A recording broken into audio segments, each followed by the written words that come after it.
வீரா சீரியலுடைய next எபிசோடுக்கான promo என்ன அப்படின்றத பார்க்கலாம். ஆதித்யா கிட்ட இருக்கக்கூடிய எவிடன்ஸ் எடுக்கிறதுக்காக மாறன், வீரா 2 பேரும் அவங்க வீட்டுக்குள்ளே திருட்டுத்தனமாக நுழைஞ்சிருக்காங்க. இதுதாங்க லாஸ்ட் எபிசோட். சரி, ப்ரோமோ என்ன அப்படின்னு பார்த்தா, ஆதித்யா ரூமில் இருக்காரு. சடனாக முடிச்சிருக்காங்க. கூட ஒய்ஃப் இருக்காங்க, குழந்தை தூங்கிட்டு இருக்காங்க.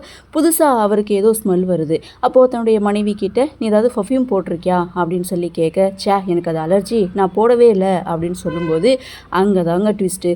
மாறன், வீரா இவங்க 2 பேரும் கட்டிலுக்கும் கீழே ஒளிஞ்சிட்ருக்காங்க. அடப்பாவி, திருட வந்த இடத்துல ஃபுல் மேக்கப்போட பர்ஃப்யூம்லாம் போட்டு வந்திருக்கியான்னு மாறன் ஒரு பக்கம் கமெண்ட்ரி கொடுக்க, வீரா இங்கே திருத்திருந்து முளைச்சிட்ருக்காங்க. அப்போது ஆதித்யா தன்னுடைய மனைவி கிட்ட சொல்கிறது, நம்மளை தவிர இங்கே யாரோ 3வது ஆள் ஒருத்தவங்க இருக்கிறாங்க அப்படின்னு சொல்லி அவர் தேட ஆரம்பிச்சிருக்காங்க. இங்கே வீரா ரொம்ப பதட்டமாகறாங்க. சத்தம் போடாத அப்படின்னு மாறன் ஒரு பக்கம் சொல்ல, இதோட இந்த ப்ரோமோவை முடிச்சிருக்காங்க. வீரா, மாறன் இவங்க 2 பேரும் ஆதித்யா கிட்ட மாட்டிப்பாங்களா அப்படின்ற எதிர்பார்ப்போட ப்ரோமோவை கொடுத்துருக்காங்க. சரி, பார்க்கலாம் என்ன நடக்குது, என்ன மாதிரி இன்னும் சுவாரஸ்யத்தோட கதைகளை நகர்வை கொண்டு வராங்க அப்படின்றத நாமளும் பொறுத்திருந்து பார்க்கலாம்.